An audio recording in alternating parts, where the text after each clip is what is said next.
de la corruption, on a parlé de la corruption, les conséquences, on a parlé, elle freine la croissance économique, elle détourne les recettes de l'État, elle diminue l'efficacité des règlements, favorise l'impunité, elle porte atteinte aux droits de l'homme. Aujourd'hui, on va voir comment lutter contre cette corruption. Donc, on vous dit que le degré de corruption est très variable selon les sociétés. Et que vous voyez l'écran, je l'ai partagé, normalement c'est visible.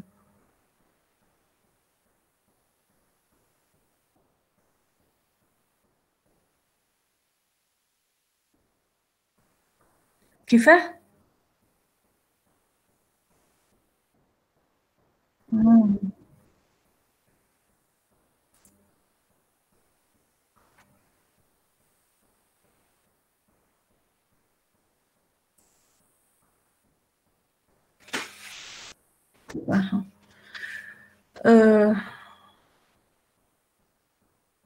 Voilà.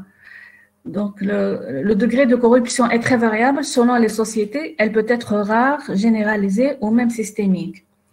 La corruption, elle dépend. C'est une rareté. Par exemple, ça ne se fait pas tous les jours ou tous les mois. C'est très rare de faire la corruption. Ou bien c'est généralisé, tout le monde fait la corruption. Ou on vous dit systémique. Systémique, c'est la corruption qui se fait par le système, par les décideurs, par bien sûr, les corruptions, que ce soit le milieu économique, ou la social, ou l'environnemental. La corruption de haut degré. Maintenant, il est rare qu'elle peut être assez facile à détecter, à sanctionner et isoler. La corruption, la corruption, mais comment la sanctionner, comment la détecter, c'est pas aussi facile à le faire, mais n'empêche que il faut prendre quelques pratiques, il faut apprendre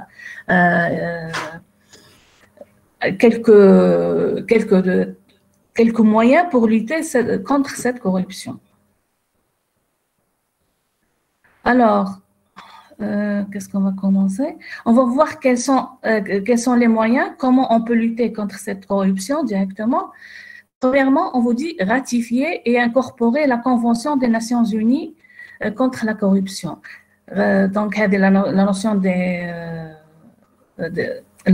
Nations Unies, ils ont créé une convention où les pays ils ont signé cette convention.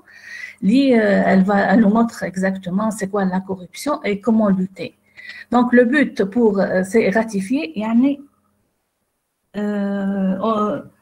c'est-à-dire on doit l'accepter et la mettre en exécution.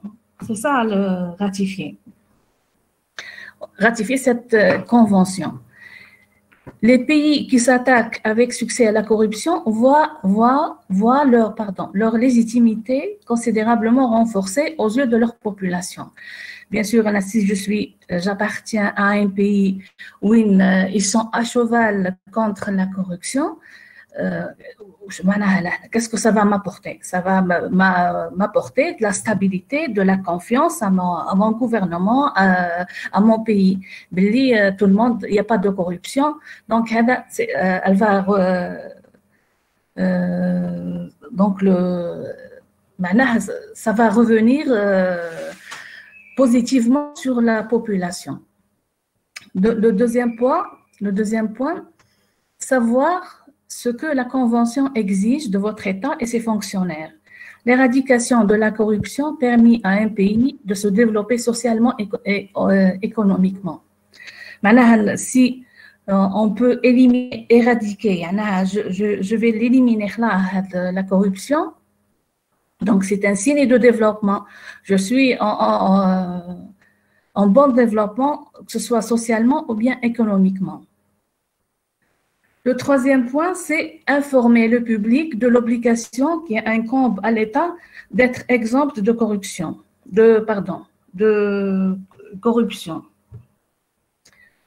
Une justice égale et équitable pour tous est cruciale pour la stabilité de la croissance. معناها هذه باللي juste برك هذه la phrase elle est mal comment dirais-je. Normalement, c'est écrit, c'est informer le public de l'obligation qui incombe l'exemple de l'État de la corruption. Yani, le public, il doit être au courant, le pays, quel que soit le pays, il doit être exempt. Yani, il ne doit pas faire... il n'est pas... c'est-à-dire... Il ne doit pas, tout simplement, il ne doit pas accepter la corruption ou bien être mou ou flexible avec, ou bien de fermer les yeux sur les gens qui font de la corruption. Pour cela, on vous dit qu'une justice égale et équitable pour tous est cruciale pour la stabilité et la croissance des pays. Parce que je vois la corruption, la justice, elle doit avoir lieu, quel que soit le degré, je dois appliquer la loi pour tout le monde, aussi bien pour avec les travailleurs à bas échelle, les hauts gradés. Donc, c'est pour assurer la stabilité et la croissance du pays. Et bien sûr, elle contribue également à lutter efficacement contre la criminalité. Est-ce que vous êtes d'accord avec moi?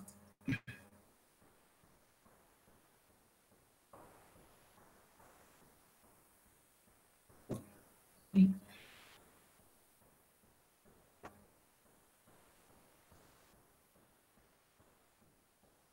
Voilà.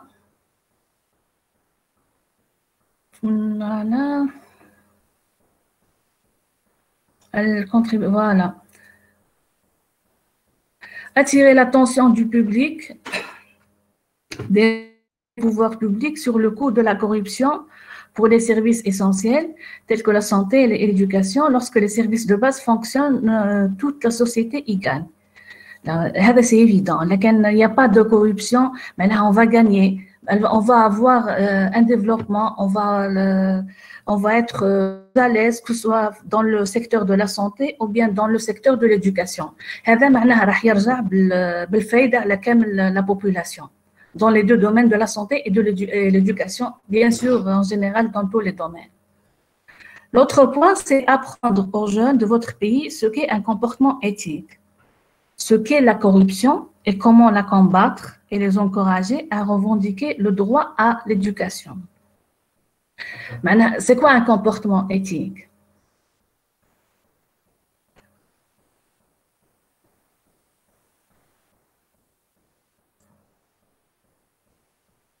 Oui?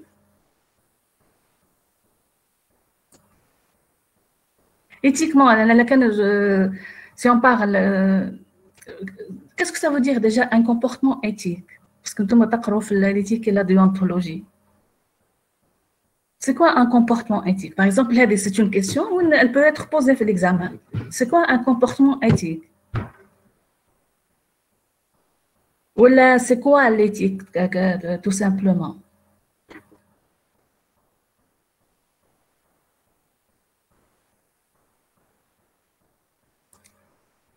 Comme je l'ai dit,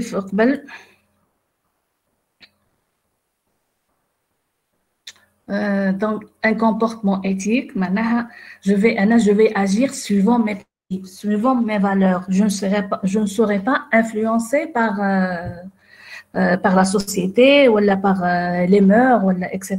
Mais j'ai ma propre vision, j'ai mes propres convictions.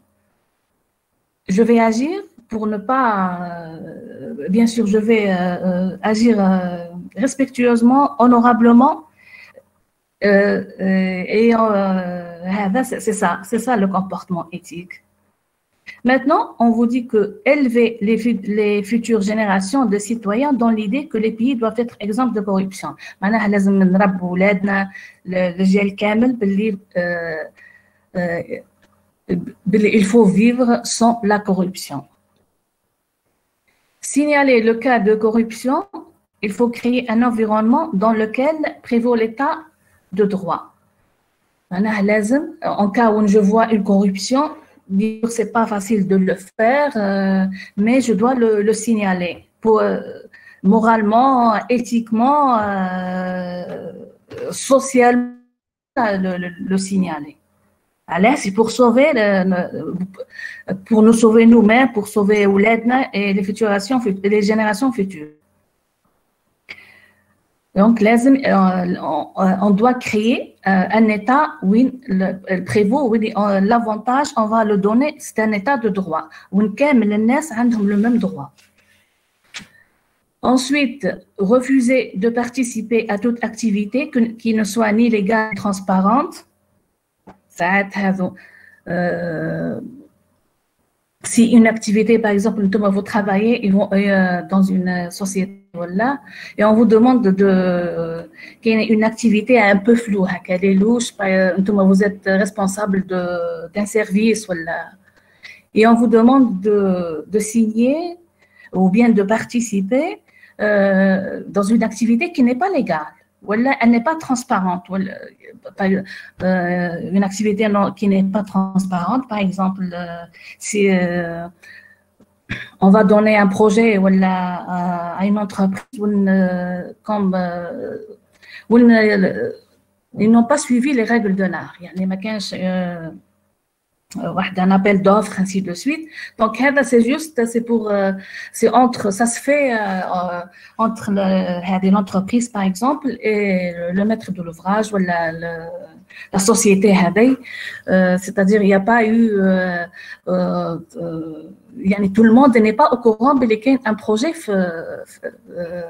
à faire ou à réaliser. Vous m'entendez, vous suivez un peu?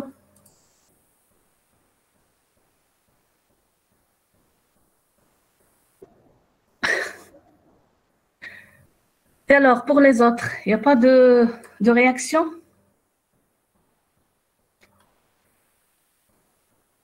Voilà, ils se sont connectés وراحوا يتغداوا. أنا معك مدام، أنا معك.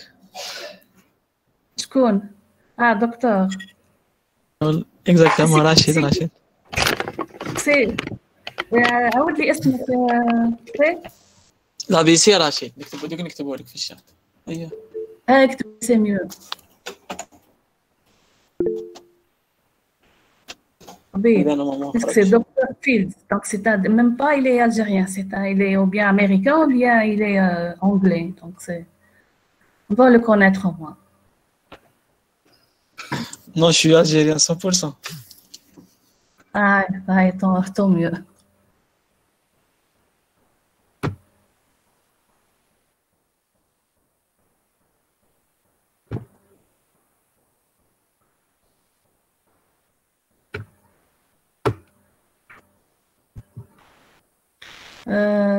Je patientais avec voilà.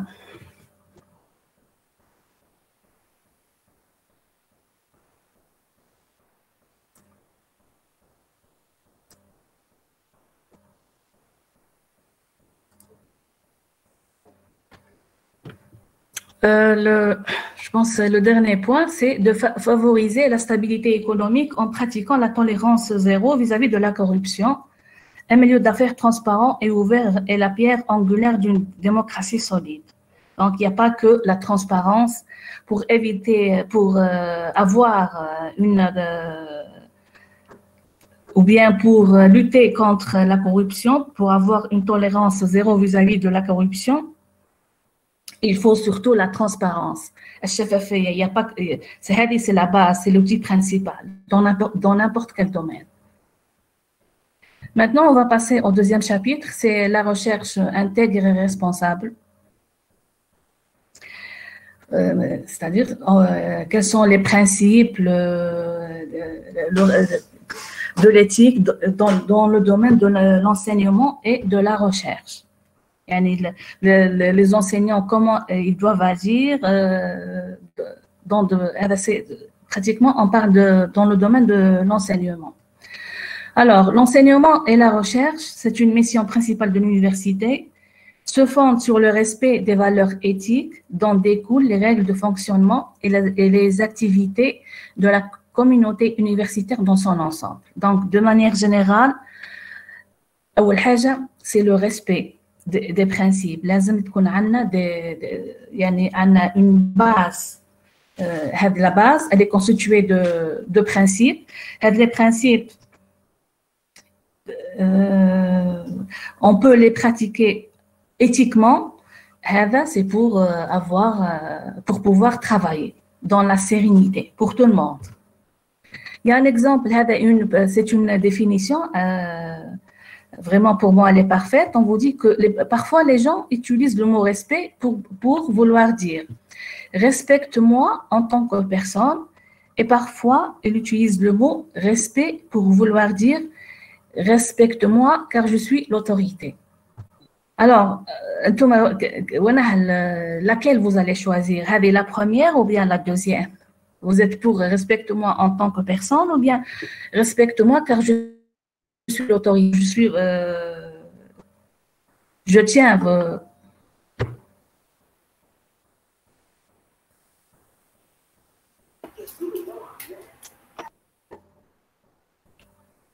Alors, lorsque vous voulez vous respecter, on doit normalement vous respecter pour votre et pas parce que vous êtes en tant que personne. Voilà, personne. Voilà, exactement. Donc, on doit quel que soit votre grade ou votre position ou اللي عندك في une société ou في l'université ou bien dans n'importe quel milieu du travail, c'est pas parce que je suis votre patron, c'est vrai, vous allez me respecter, voilà, je suis enseignante, mais vous allez me respecter. La première des choses, c'est le respect en tant que personne. Parce que voilà, me respecter parce que non, je veux que vous respectez pour moi. C'est pas parce que je suis plus gradée que vous ou autre chose. D'accord? Le respect n'est pas une faiblesse, mais la preuve d'une bonne éducation. Parce que des fois, le respect, ils croient que la personne, elle est faible. Mais non. Je vous respecte parce que comme ça, c'est mon éducation. Ce sont les principes avec lesquels j'ai grandi. Mais je ne suis pas fait que vous confondez entre le respect et la faiblesse. On est tous différents, tous uniques. Personne ne se ressemble, bien sûr, mais on est tous égaux. Respecter les autres, c'est se faire respecter. Le respect n'est pas à sens unique. Donc, comme je vous respecte, vous devez le respect aussi. C'est la règle. Maintenant, on va voir quels sont les principes de l'éthique dans l'enseignement et la recherche. Le premier, c'est le principe de liberté de l'enseignement et de la recherche. Vous voulez que c'est-à-dire je vais faire de la recherche, j'aurai des résultats, voilà, je vais apporter un plus pour mes étudiants, voilà. Mais à la fin, il faut m'assurer, il faut me libérer pour que nous dans les meilleures conditions. On dit que ce principe contient plusieurs prérogatives générales déjà reconnues par le droit.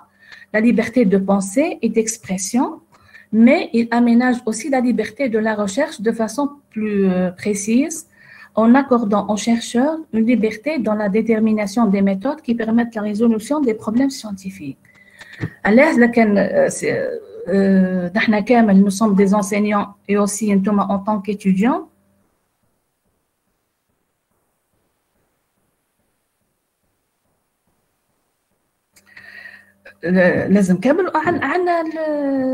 On peut apporter quelque chose. Par exemple, j'ai enseigné le module ou par exemple, l'année prochaine, je vais enseigner le même module, mais c'est sûr que ça ne sera pas la même chose. Je vais apporter un peu par exemple, est-ce que vous me suivez? Parce que ce n'est pas faisable de refaire le cours plusieurs fois pendant plusieurs années.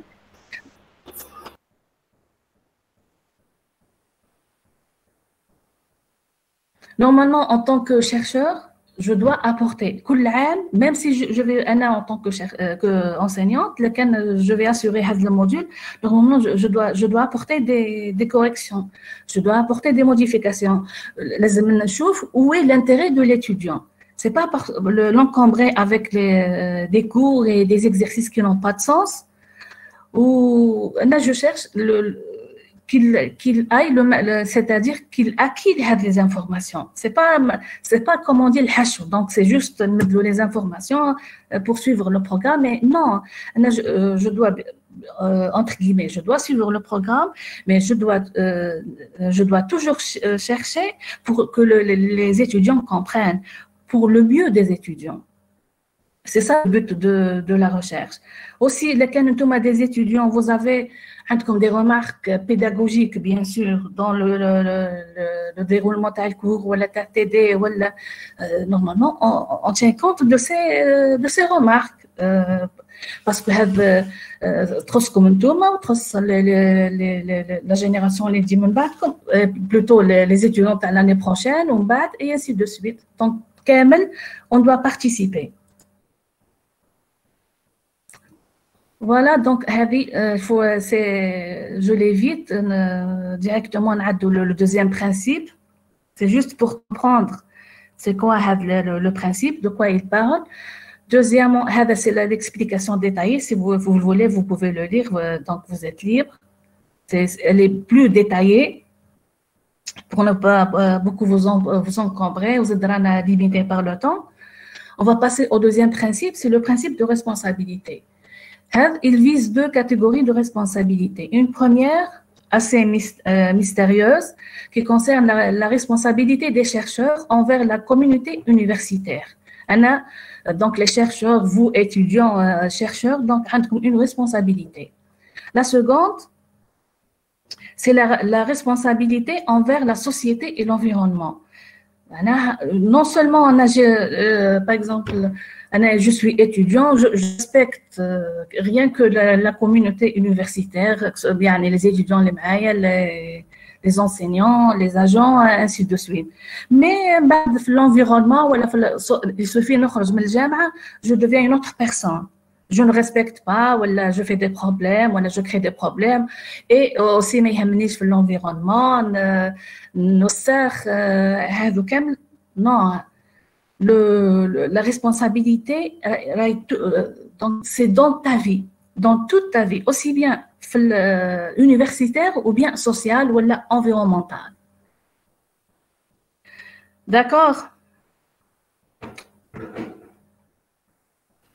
Le troisième principe, c'est le principe du respect de la personne.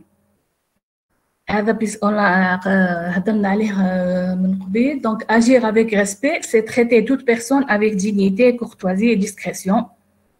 C'est aussi la faire bénéficier d'une véritable écoute qui suppose que l'on prenne le temps nécessaire pour comprendre la personne et lui porter l'attention appropriée.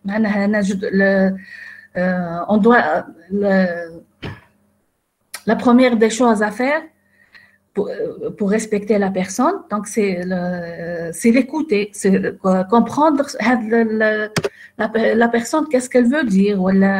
Donc, il faut lui porter l'attention. D'accord? C'est du respect. Alors que, par exemple, il y a quelqu'un qui parle, je parle en même temps, je ne le respecte pas, je le blesse, ce sont des mauvaises manières. Il vaut mieux les éviter.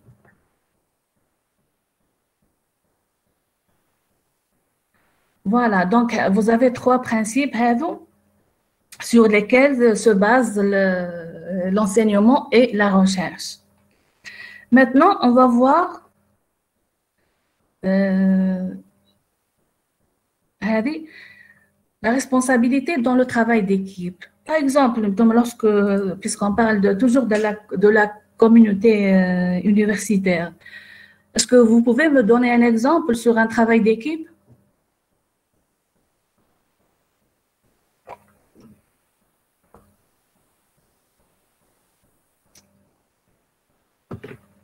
Oui. Comment vous travaillez en équipe, par exemple? Un simple exemple. Oui, vous travaillez en équipe.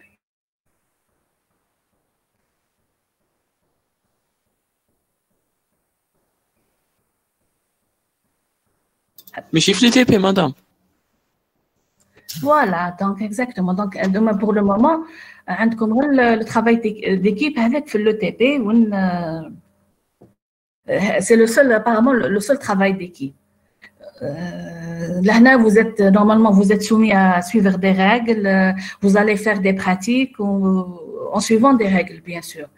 C'est une équipe. Maintenant, si, par exemple, Thomas, vous avez dépassé ce stade, vous avez obtenu le diplôme, le master. Maintenant, c'est sûr que vous allez postuler vous allez passer le concours pour le doctorat. Une fois vous allez réussir et vous serez accepté, vous serez donc un doctorant.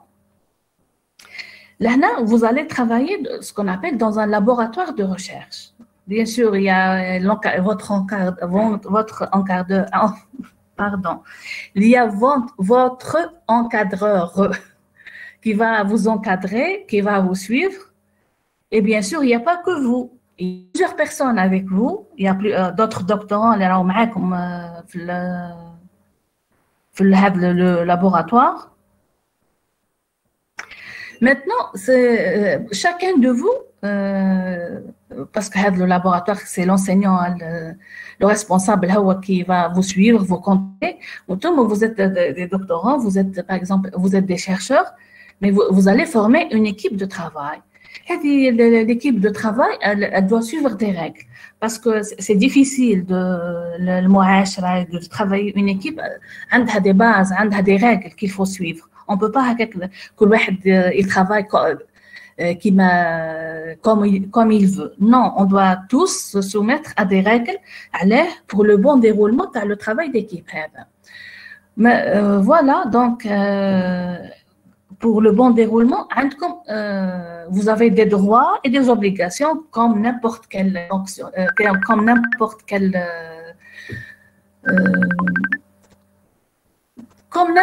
quel membre de la communauté universitaire. Alors, on va commencer par l'égalité professionnelle de traitement.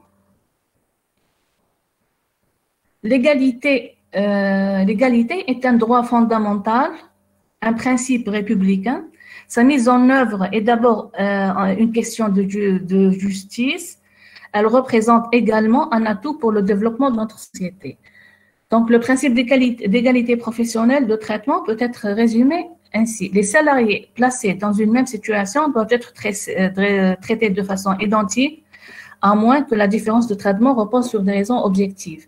Maintenant, vous êtes des doctorants, par exemple, comme je vous l'ai dit, vous allez travailler dans un laboratoire de recherche. Il y a une égalité dans le traitement. Si vous êtes fonctionnaire, vous êtes tous des salariés, لازم كامل عندكم نفس الحقوق. Faut pas traiter chacun séparément. D'accord? Une chose qui est importante, on vous dit qu'il faut connaître les textes législatifs qui protègent les personnels contre toute forme de discrimination. Pour ne pas discriminer, pour ne pas différencier, au moins, puisque vous êtes intellectuel, donc vous êtes obligé de lire les règles, d'être au courant de toutes les règles. Vous serez au courant de ce que vous devez faire et c'est-à-dire vous serez au courant de vos devoirs et de vos obligations. Le mieux, c'est toujours de lire les textes, de bien lire les textes et d'essayer de les comprendre. تحافظوا على le droit comme تحافظوا على حقكم, bien sûr. La deuxième obligation, c'est la conduite contre la discrimination. Bien sûr, la discrimination, elle consiste à favoriser ou défavoriser. Il y a quelqu'un qu'on va le favoriser, on va lui apporter tout le soutien, on va lui faciliter toutes les tâches. Et à d'autres, on va, comme on dit, lui mettre les bâtons dans les roues. À chaque fois où il a besoin de quelque chose, c'est la bureaucratie, on s'arrête et ainsi de suite. Non, il faut que tout le monde soit traité de la même manière. sauf exception, bien sûr, la discrimination, elle est illégale, donc elle ضد la loi et si on a des preuves, on peut vous donc il y a des sanctions civiles et pénales. Les sanctions civiles, donc on va vous punir civilement au sein de votre université ou au sein de votre entreprise là où vous travaillez, ou bien ça peut passer en justice, donc pénalement. On va vous punir pénalement. Alors, il est du devoir des chercheurs de connaître et de faire connaître les textes législatifs qui protègent les personnels contre toute forme de discrimination. Et bien sûr, le ministère de l'Enseignement supérieur, il intervient dans la lutte contre toutes les formes d'inégalité et de discrimination, d'harcèlement.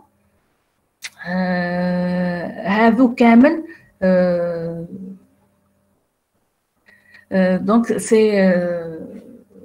ce sont c'est à éviter. Il faut, comme je vous l'ai dit, il faut bien lire les textes, il faut connaître les lois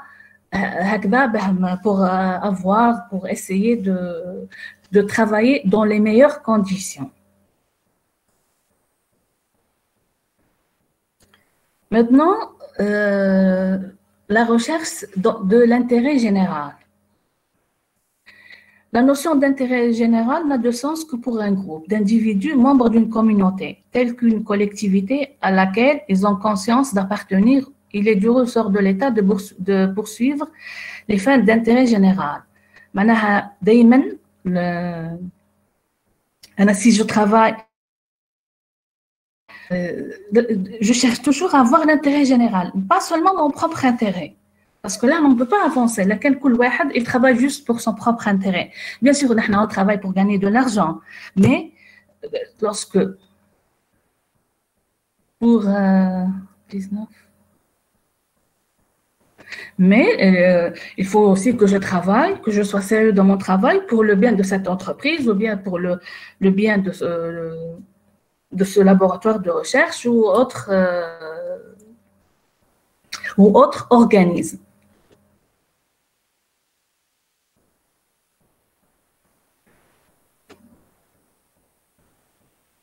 D'accord, donc on a parlé, donc à peu près, vous avez une idée sur les principes de l'éthique dans l'enseignement et la recherche. Maintenant, on va passer aux responsabilités dans le travail d'équipe. Donc, alors, donc, comment il faut faire, comment il faut être traité sans discrimination. Donc, c'était vos droits. Maintenant, on va voir quelles sont les responsabilités, quelles sont vos obligations. Le chercheur expérimenté a une mission de formation et d'encadrement auprès des stagiaires, doctorants et des jeunes chercheurs. Il engage aussi sa responsabilité en tant que porteur de projet et de coordinateur de programme, gérer les relations hiérarchiques, créer un environnement favorable à l'acquisition des connaissances, savoir respecter ses collaborateurs, connaître leurs contributions pour se révéler complexe et délicat pour le chercheur. C'est toujours, on travaille on parle des doctorants et de chercheurs, parce qu'on a fait le milieu universitaire. Donc, comme je vous êtes un groupe de doctorants, vous travaillez une équipe. Chacun de vous, il est responsable. Elle est responsable, mais la responsabilité majeure, elle revient à votre encadreur, ce qu'on appelle aussi le porteur de projet. Donc, le porteur de projet, c'est lui qui a apporté le projet, ou c'est lui qui a créé ce projet sur lequel vous êtes en train de travailler. C'est à lui aussi, le responsable, de gérer les relations hiérarchiques. Ces relations c'est-à-dire avec l'administration, avec tout ce qui est hiérarchique, l'enseignant, le recteur de l'université, c'est à lui de gérer la responsabilité. Ce n'est pas à l'étudiant chercheur. il est dans l'obligation de créer un environnement favorable à l'acquisition des connaissances. Les adultes, ils doivent travailler dans des conditions satisfaisantes. Respecter ses collaborateurs et reconnaître leurs contributions. C'est très important.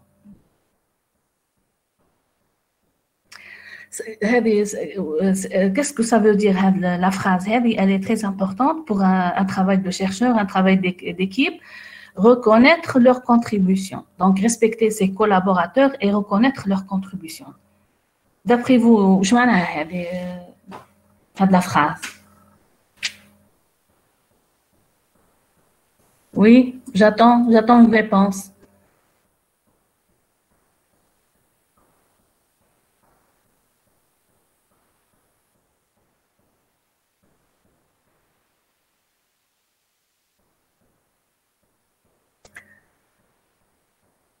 Si vous n'avez pas de réponse, vous dites on n'a pas de réponse. Il ne faut pas rester silencieux. Je ne sais pas si vous êtes avec moi ou là نهضر وحدي.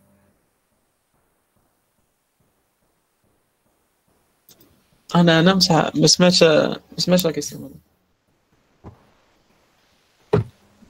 Alors, je parle, il n'y a que vous, il n'y a que Nassim et... On vous entend. Et toujours... Rachid. Rachid. Oui, Bekir, est-ce que vous avez une idée c'est quoi la phrase? Essayez-moi de participer pour casser la routine. Je parle, vous allez vous ennuyer. Donc, pour un peu... Oui, Roua, donc je vais répéter la question. Oui. Donc, c'est toujours, je parle pour un travail d'équipe. Parmi les responsabilités,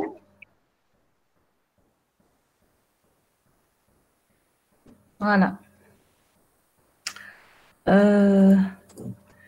On dit que on doit respecter les collaborateurs. Il y a les collaborateurs, les gens qui sont en collaboration, qui sont le même travail, et on doit aussi reconnaître leurs contributions.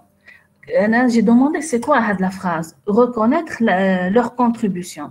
L'équipe là qui تخدم معاها les gens,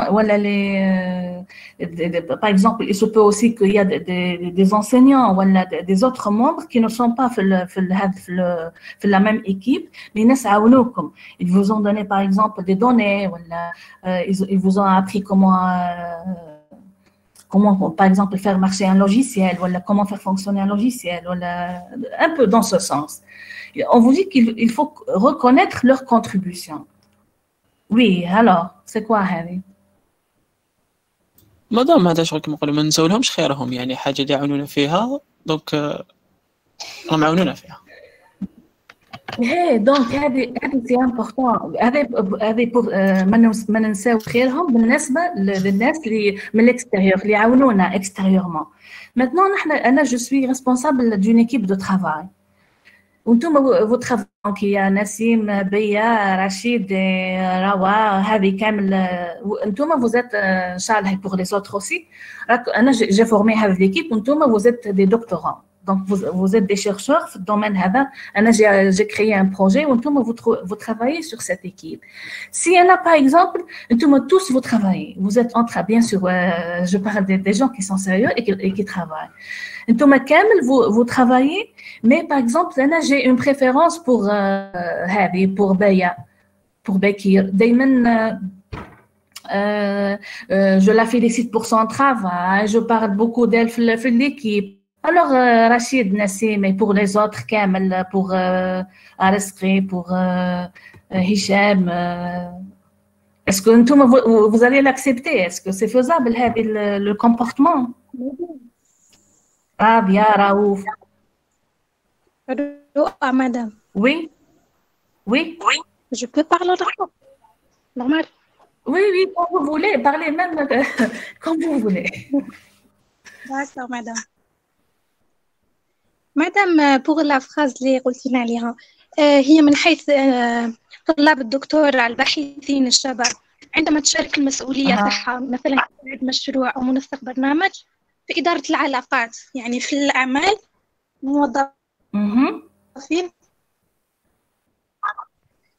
المفروض يعني على كل شخص احترام الموظفين، اعتراف بالمساهمة لكل شخص معين يعني محدد من خلال مساهمته. وعلاه بوركوا على هذا الاعتراف لأن كل شخص محدد عنده مسؤوليته تجاه هذا البحث يعني أو الموضوع المحدد المطلوب. كذلك عندنا في العلاقات ما بين الباحث والتدريب بشكل عام يعني التخصص على الإدارة، لأنه طاقم الفريق كامل متخصصين مع بعض، هو عبارة عن طاقم. D'accord. Merci, Roa. Merci. Est-ce qu'il y a une autre intervention? نعم. D'accord. صح. C'est ça, madame, je حبيت نقول يعني هذا. فهمتك. Merci, Roa. Donc, on va passer la parole à quelqu'un d'autre pour intervenir. Ok. Alors, pour les autres. Alors, Anna, si j'étais, je suis un membre de cette équipe de travail où je fais des recherches, je fais du travail, j'essaye de, je suis sérieuse, je travaille. Ou par exemple, il y a le responsable de l'équipe, il ne met pas en valeur mon travail. عنده دايما عنده 2-3 personnes هو اللي il les préfère ودايما يشكر فيهم ودايما وانا je suis à l'écart ou qu'est-ce que ça va créer هذا le comportement? Un problème. Qu'est-ce que ça va créer? Voilà, c'est un problème majeur. معناها déjà un conflit madame. Exactement. Exactement, معناها je vais créer des problèmes, je vais créer un conflit ما بينكم كامل ما بين déjà les étudiants. Donc ça va commencer bien sûr avec أول حاجة c'est normal هذه, ça va créer la jalousie ما بين les étudiants. Ensuite on aura ça va se répercuter sur le taux d'avancement تاع le travail. معناها انتم vous n'allez pas travailler avec la même cadence اللي بديتوا بها, معناها vous allez baisser la cadence, vous allez être désintéressé. هذا ça aura des répercussions négatives على l'avancement تاع le projet هذا. D'accord? Normalement, en tant que responsable, je dois valoriser, je dois mettre en valeur les contributions. C'est-à-dire la contribution comme ce que vous avez fait. Je dois vous encourager. Quand vous avez des problèmes, j'essaie de vous écouter, ça, premièrement, et j'essaie de des solutions. C'est ça. Pour que l'équipe de travail apporte un fruit, لازم صح تكون متناسقة, يكونوا متفاهمين ما بيناتهم. هذا هو le plus important. D'accord? Avec une équipe sérieuse, ou كامل أنا نعملهم de la même façon, je vais aller très très loin. Parce qu'ils travaillent dans des conditions saines. هذا ça encore je ne sais pas laquelle vous utilisez le même mot, on dit يحفز. يحفزكم pour travailler plus. Donc هذا c'est important. D'accord? Donc la reconnaissance des contributions, c'est très important في un travail d'équipe. Même il y a des problèmes هذو يقعوا دائما في le laboratoire, في le travail d'équipe et surtout في les laboratoires de recherche. Quelques laboratoires de recherche, bien sûr, c'est pas tout le monde. Alors, parmi ces responsabilités, on vous dit qu'il y a égalité professionnelle de traitement. معناها l'égalité est un droit fondamental, un principe républicain. On va passer au deuxième, la conduite contre la discrimination. C'est la même chose. La discrimination, je vais favoriser. Je suis là. Ah non, on parle de l'intérêt général.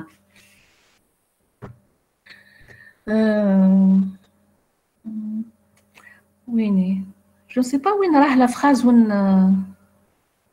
c'est قبل ولا من بعد. J'ai perdu le. Là, on parle de contribution. La question sur laquelle je vous ai posé, Anna. La recherche. Ah, voilà, donc on a dit que reconnaître la contribution. Alors, le chapitre, on vous dit qu'il attire l'attention sur ce chapitre ne prétend pas se substituer à une telle formation, mais il formule des recommandations. Et je ne vais pas vous former, normalement c'est pour comment travailler, mais ce sont des recommandations, توجيهات pour travailler dans des meilleures conditions. Et bien sûr, pour cela, il faut une égalité professionnelle de traitement. Comme je vous l'ai dit, il faut traiter كامل الناس de la même manière. Maintenant, pour éviter la discrimination, la tafriqa ما بين les membres de cette équipe ou ما بين les chercheurs, on vous dit donc la discrimination معناها je favorise quelqu'un et je défavorise quelqu'un d'autre. هذه هضرنا عليها قبيل je sais pas علاه نعاود فيها. Donc vous devez être au courant des textes législatifs, c'est la moindre des choses. L'intérêt général, bien sûr, je travaille. L'intérêt général, si je travaille dans une équipe, maintenant, je cherche l'intérêt de كامل l'équipe. اللي نطلعوا كامل، اللي كان حبطنا نهبطوا كامل. هذا هو le principe. Maintenant, on va voir les conduites inappropriées dans le cadre du travail collectif. يعني وش هما les conduites, le comportement d'une équipe de travail, ce qui ne doit pas être fait et ce qui doit être fait. S'il est du devoir du chercheur travaillant sur fond public de publier ses résultats, leur rédaction et leur soumission doivent se faire dans le respect des bonnes pratiques et des directives propres à chaque discipline. On présente ici les critères retenus pour la communauté scientifique internationale ainsi que ceux associés aux conduites inappropriées. Lorsque vous travaillez, Inch'Allah, lorsque vous serez doctorant, vous allez travailler sur un thème de recherche, par exemple. Je ne sais pas, est-ce que c'est le même thème de recherche, il se peut que vous allez tomber sur le même de recherche sur lequel vous avez pendant le master, ou là, ça sera un autre thème de recherche. Maintenant, vous êtes au courant, comment faire pour... parce que c'est différent pour le doctorat, c'est un peu différent que pour avoir le diplôme de master. Lorsque vous allez travailler, vous allez obtenir un résultat, et les résultats, les recherches que vous avez faites, vous devez publier. Maintenant, vous allez, comment le publier? Vous allez l'envoyer à une revue scientifique. La revue, bien sûr, parmi les revues, le ministère de l'enseignement supérieur, il l'accepte parce qu'il y a plusieurs revues internationales. Il y a une liste, on la trouve sur le site de l'université. Les revues, on peut les aussi, il accepte notre travail. S'il publie le travail plutôt je peux soutenir mon doctorat. Parce que pour soutenir le doctorat, vous devez avoir une publication. D'accord, jusque-là?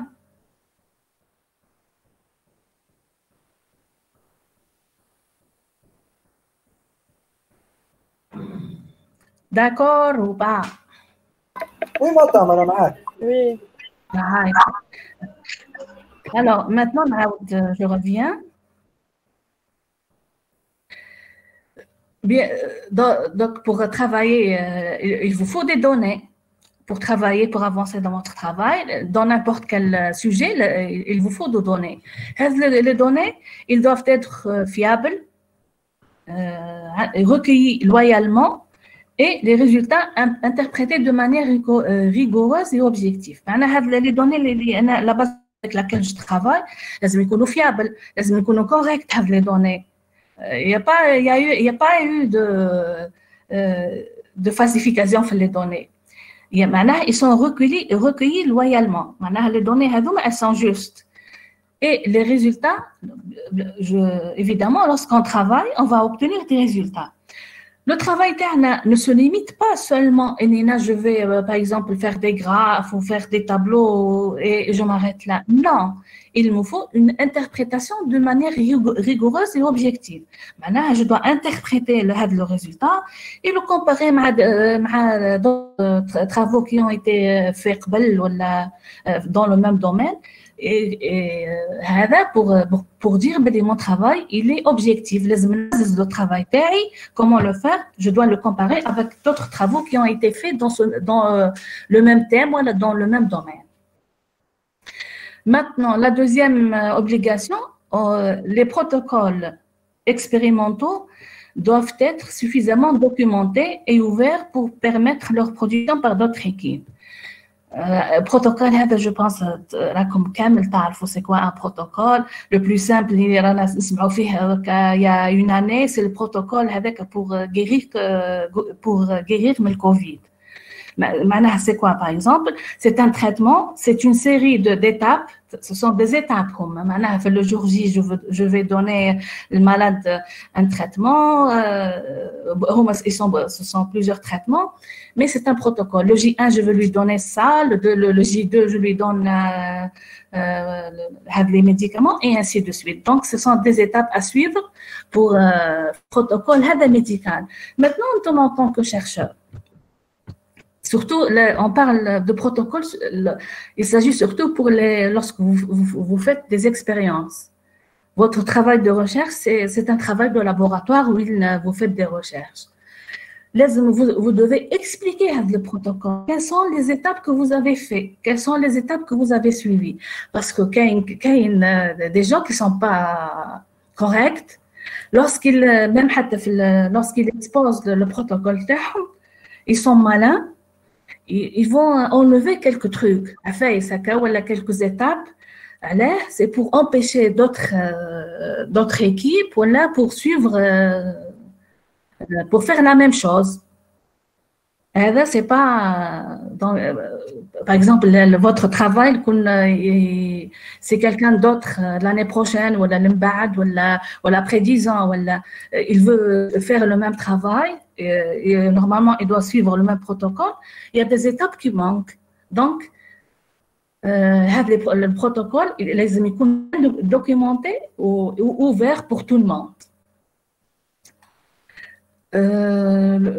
Le troisième point, le choix des citations doit être pertinent et rendre scrupuleusement compte des travaux déjà publiés et les auteurs et par d'autres équipes. Lorsque je fais c'est ça le rôle de l'éthique, de la propriété intellectuelle. Si je fais un travail, bien sûr, je vais faire des recherches, je vais voir des travaux des gens qui ont déjà fait, que ce soit des thèses de doctorat ou des thèses de magistère ou bien des mémoires de master ou des articles. Je dois citer le nom des travaux, des informations. C'est pas... C'est-à-dire, on peut apporter des informations, mais la chose la plus importante, c'est de citer qui est l'auteur de cette information. Je ne peux pas là me l'attribuer à moi-même. Je dis, l'information, non, c'est moi qui l'ai découvert, c'est mon information à moi. Le quatrième point, c'est bon, c'est-à-dire la partie des obligations. Voilà, elles sont complémentaires. Les auteurs doivent s'efforcer de citer les travaux à l'origine des questions et tests considérés. Voilà, ils doivent citer l'information. Le fractionnement des résultats dans plusieurs publications est à éviter. Des fois, il y a des gens, des chercheurs, pour leur travail, ils vont trouver beaucoup de résultats. Alors, qu'est-ce qu'ils font? Ils vont partager les résultats. C'est le même travail, c'est le même thème, mais pour publier le travail dans plusieurs revues. C'est à éviter. Parce que c'est vrai, mais après des recherches, il se peut qu'on tombe sur le travail, il est déjà publié dans une autre revue. Voilà. Donc, يحبسوا لكم la publication. Voilà, donc la publication des mêmes travaux dans plusieurs journaux n'est pas permise. D'accord, je pense que on va s'arrêter. Parce que c'est le dernier cours, je pense là comme tout. Est-ce que vous avez des questions? Non. Donc c'est bon pour tout le monde. Oui, madame. Très bien, donc merci d'avoir assisté à mardi. Normalement, c'est mardi, Inch'Allah, pour le cours de réseau hydraulique en présentiel. Inch'Allah, madame. Inch'Allah, ça, au revoir. Au revoir. Au revoir, madame. Bonne journée.